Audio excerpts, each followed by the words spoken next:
പിന്നെ ഉണ്ടല്ല, ഞാനൊരു കാര്യം പറയട്ടെ. ഞാൻ ഇന്ന് പഴംപൊരി ഉണ്ടാക്കിയിരുന്നു.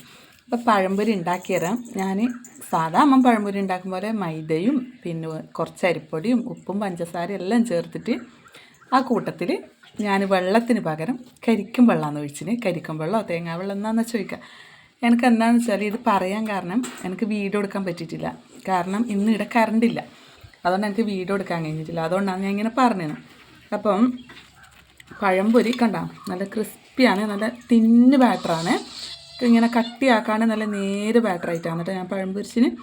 അപ്പം നമ്മൾ സാധാ വെള്ളത്തിന് പകരം തേങ്ങാവെള്ളമോ കരിക്കും വെള്ളം എന്നാന്ന് വെച്ചാൽ അത് ചേർത്ത് കൊടുക്കാം. നല്ല രസമുണ്ട് കേട്ടോ ഇത് കഴിക്കാൻ. പിന്നെ നല്ല ക്രിസ്പിയാണ്, നല്ല രസമുണ്ട് കഴിക്കാം. പിന്നെ ഇത് വേണ്ട, ഇത് കണ്ടിട്ടായിരിക്കും എന്തെങ്കിലും മനസ്സിലായോ?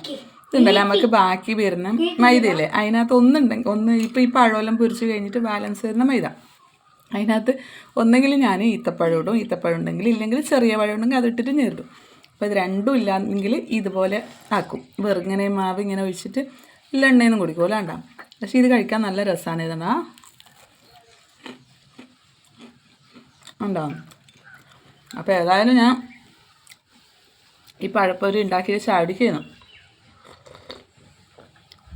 അപ്പം ഞാൻ വിചാരിച്ച് ഞാൻ ഉണ്ടാക്കിയൊരു രീതി നിങ്ങൾക്കും കൂടെ പറഞ്ഞുതരാമെന്ന്.